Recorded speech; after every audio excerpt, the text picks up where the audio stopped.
Welcome to Sana's kitchen. இன்னைக்கு நம்ம வீடியோவில் பிரியாணி கூட வச்சு சாப்பிட்ற மாதிரி ரொம்ப டேஸ்டான பிரியாணி கத்திரிக்காய் எப்படி பண்ணலான்னு பார்க்கலாம்.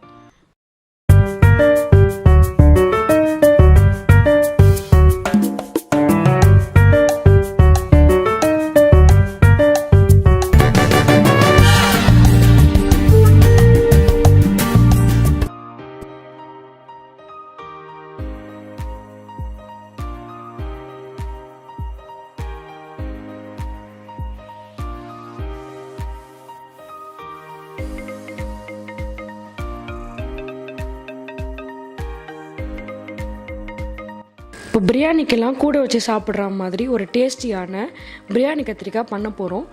இப்போ இதுக்காக நான் ஒரு 1/4 கிலோ அளவுக்கு பர்பிள் கத்திரிக்காய் எடுத்து கட் பண்ணியிருக்கேன்.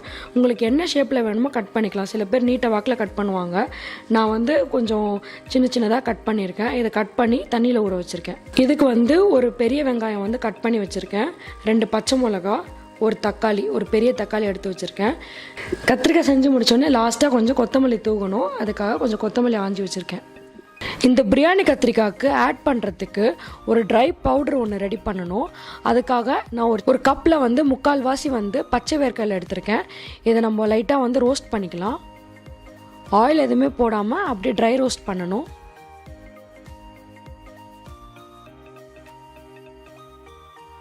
இது கொஞ்சம் நேரத்தில் எல்லா சைடும் லைட்டாக ப்ரௌன் ஸ்பாட்ஸ் வந்துடும். அப்போ இது ரெடி ஆகிடுச்சு, நம்ம ஸ்டாப் பண்ணிக்கலாம்.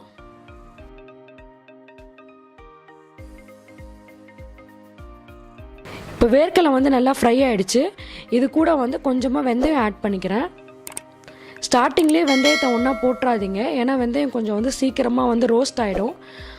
அப்புறம் கசந்தா மாதிரி டேஸ்ட் வரும். அதுக்காக தான் ரொம்ப கொஞ்சமாக ஒரு டீஸ்பூனில் ஒரு 1/4 ஸ்பூன் அளவுக்கு வெந்தயம் போட்டால் போதும். இப்போ ஒரு பேன் வச்சு எண்ணெய் ஊற்றிக்கலாம். நான் ஒரு 3லேருந்து 4 டேபிள் ஸ்பூன் எண்ணெய் அளவுக்கு ஊற்றிக்கிறேன். இப்போ நம்ம கட் பண்ணி வச்சுருந்த கத்திரிக்காய் எல்லாமே இதில் போட்டு ஃப்ரை பண்ணிக்கலாம்.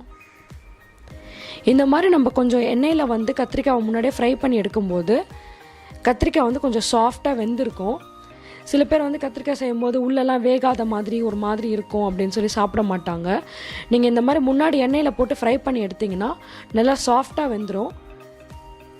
எண்டில் எல்லா கத்திரிக்காயும் நல்லா சாஃப்டாக எல்லா ஜூஸியாக இறங்கி மசாலாலாம் ரொம்ப டேஸ்ட்டாக இருக்கும். இது நல்லா ப்ரௌன் ஆகிற அளவுக்கு ஃப்ரை பண்ணிக்கலாம். ஒரு 1-2 மினிட்ஸ் ஒன்ஸ் இது நல்லா ஃப்ரை பண்ணி திருப்பிட்டே இருங்க. இப்போ இது எல்லா சைடும் நல்லா ப்ரௌன் ஆகிடுச்சு. இதை ஒரு பிளேட்டில் ட்ரான்ஸ்ஃபர் பண்ணிக்கலாம். இதே கடாயில் இன்னும் கொஞ்சம் எண்ணெய் ஆட் பண்ணிக்கிறேன். இப்போ இந்த கத்திரிக்காய்க்கான மசாலா ரெடி பண்ண போகிறோம். எண்ணெய் கொஞ்சம் சூடானோடனே கடுகு ஆட் பண்ணிக்கிறேன். கடுகு லைட்டாக பொரியட்டும். ஒரு 2 டீஸ்பூன் அளவுக்கு நம்ம சீரகம் ஆட் பண்ணிக்கலாம்.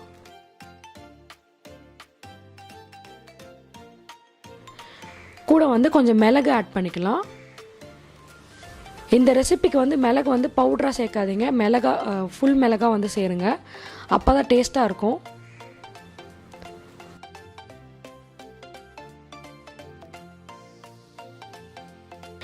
இது கொஞ்சம் ஃப்ரை ஆனதுக்கப்புறம் ஒரு கொத்து கருவேப்பிலை நான் வாஷ் பண்ணி இதை ஆட் பண்ணுறேன்.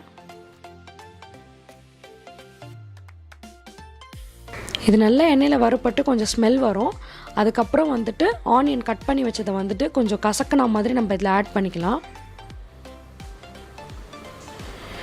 நான் நீட்டை வாக்கில் கட் பண்ணியிருக்கேன். உங்களுக்கு பொடியாக வேணும்னாலும் நீங்கள் பொடியாக வெங்காயத்தை கட் பண்ணி ஆட் பண்ணிக்கலாம்.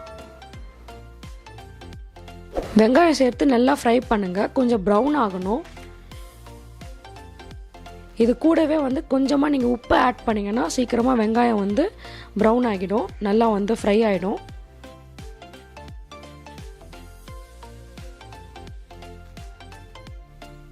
வெங்காயம் நல்லா வதங்கினதுக்கப்புறம் தான் நம்ம தக்காளி, பச்சை மிளகாய் இதெல்லாம் நம்ம ஆட் பண்ணுவோம்.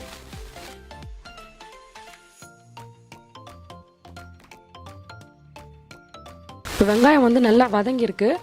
கூட நான் கட் பண்ணி வச்சுருக்க பச்சை மிளகாய் ஆட் பண்ணியிருக்கேன். உங்கள் காரத்துக்கு ஏற்ற மாதிரி எவ்வளோ பச்சை மிளகாய் வேணும்னாலும் நீங்கள் ஆட் பண்ணிக்கலாம். இங்கே நான் ஒரு 3 பச்சை மிளகாய் அளவுக்கு நான் நீட்டை வாக்கில் கட் பண்ணி போட்டிருக்கேன்.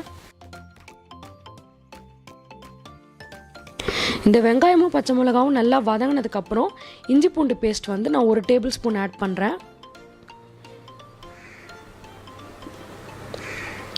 இதையும் வந்து நம்ம வெங்காயத்தோடு சேர்த்து நல்லா வதக்கிடலாம்.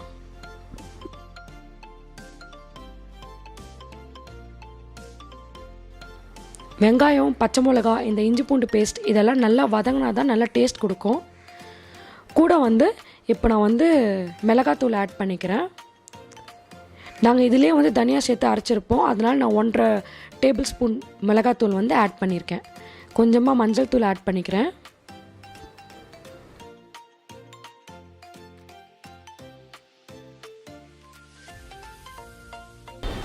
இது நீங்கள் வறுக்கிறப்போ ரொம்ப ட்ரையாக இருக்குது அப்படின்னு நினச்சிங்கன்னா கூட லைட்டாக வந்து எண்ணெய் ஆட் பண்ணிக்கோங்க. அப்போ தான் நம்ம போட்ட இந்த மிளகாய் தூள்லாம் வந்து அந்த ஆனியனோட நல்லா கோட் ஆகி மசாலாவாக ரெடி ஆகும்.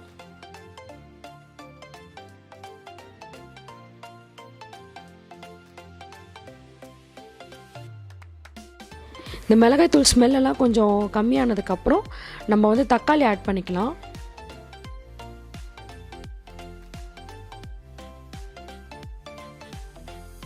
நீங்கள் பொடியாக வேணும்னாலும் நீங்கள் கட் பண்ணிக்கலாம். நான் நீட்டாக வாக்கில் தான் கட் பண்ணியிருக்கேன். எண்டில் பார்த்தீங்கன்னா இதுவே நல்லா வந்து ஒரு மாதிரி சாகியாக பேஸ்ட் மாதிரி ஆகிடும். இது வதங்கிறதுக்கு லைட்டாக நான் வந்து தண்ணி ஊற்றிக்கிறேன். நிறைய ஊற்றிடாதீங்க. அடிப்பிடிக்காமல் இருக்கிறதுக்காக நான் கொஞ்சமாக தண்ணி ஆட் பண்ணிக்கிறேன். ஒரு 2-3 டேபிள் ஸ்பூன் அளவுக்கு தண்ணி இருந்தாலே போதும்.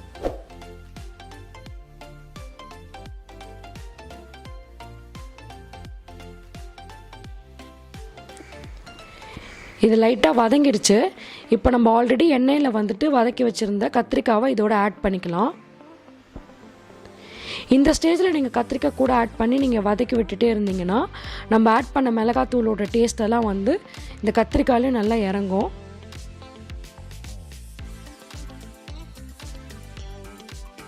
இந்த வெங்காயம் தக்காளி மசாலாவோட இந்த கத்திரிக்காய் வந்து நல்லா கோட் ஆகி கலந்து வரணும். ரொம்ப அழுத்தி வந்து கிளறாதீங்க, அப்புறம் கத்திரிக்காயெலாம் ஒரு மாதிரி நசுங்கி ஒரு மாதிரி மெஷியாகிடும்.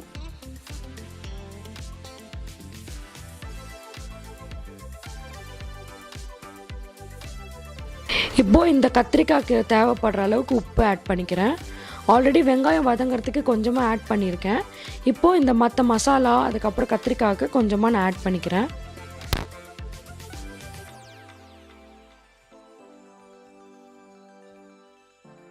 இப்போ இது கூட வந்து நான் புளி தண்ணி ஆட் பண்ணியிருக்கேன். ஒரு லெமன் சைஸ்க்கு வந்து நான் புளி வந்து தண்ணியில் ஊற வச்சுருந்தேன். அதை நல்லா வந்துட்டு கரைச்சிட்டு இப்போ வெறும் புளி தண்ணி மட்டும் நான் ஆட் பண்ணியிருக்கேன். இப்போ இந்த மசாலாவோடு நல்லா கலந்துடலாம்.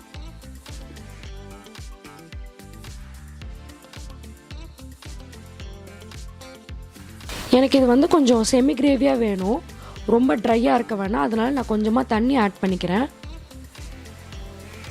இப்போ இதை நல்லா கலந்து விட்டுட்டு ஒரு 5-10 நிமிஷம் வந்துட்டு மூடி போட்டு வேக வச்சிங்கன்னா கத்திரிக்காய் மற்ற வெங்காயம் தக்காளி எல்லாமே நல்லா வந்து வெந்துடும்.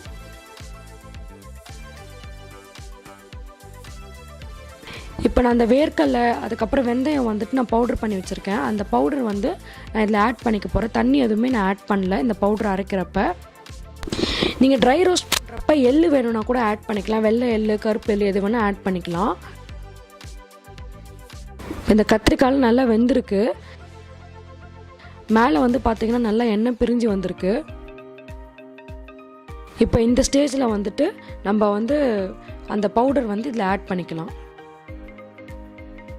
நான் அரைச்ச பவுடர் அளவு வந்து இந்த கத்திரிக்காய்க்கு கரெக்டாக இருக்கும். நான் மொத்த அளவையுமே இதில் சேர்த்துடுறேன். இப்போ இது நல்லா கலந்து விட்டுடலாம்.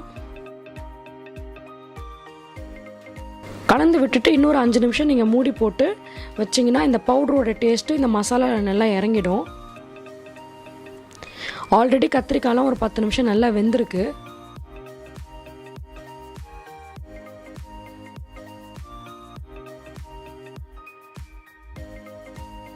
ஃபைவ் மினிட்ஸ்க்கு அப்புறம் நான் ஓப்பன் பண்ணியிருக்கேன். பாருங்கள், மேலே நல்லா எண்ணெய்லாம் வந்து பிரிஞ்சு வந்திருக்கு. சைடில் மேலே எல்லாமே நல்லா எண்ணெய் பிரிஞ்சு வந்திருக்கு. இந்த கத்திரிக்காய் ரெடி ஆகிடுச்சு. இப்போ மேலே கொஞ்சம் கொத்தமல்லி ஆட் பண்ணி நம்ம கிளறி விட்டுறலாம். இப்போ ரொம்ப டேஸ்டான பிரியாணி கத்திரிக்காய் ரெடி ஆயிடுச்சு. நீங்களும் வீட்டில் இந்த பிரியாணி கத்திரிக்காய் ட்ரை பண்ணி பாருங்கள். வெஜ் அண்ட் நான்வெஜ் பிரியாணிக்கு ரெண்டுத்துக்குமே இது சைட் டிஷ்ஷாக ரொம்ப டேஸ்ட்டாக நல்லாயிருக்கும். இந்த ரெசிபி பிடிச்சிருந்துச்சுன்னா லைக் பண்ணுங்கள், ஃப்ரெண்ட்ஸ் அண்ட் ஃபேமிலியோட ஷேர் பண்ணுங்கள், என்னோட சேனலை சப்ஸ்கிரைப் பண்ணுங்கள். தேங்க்யூ.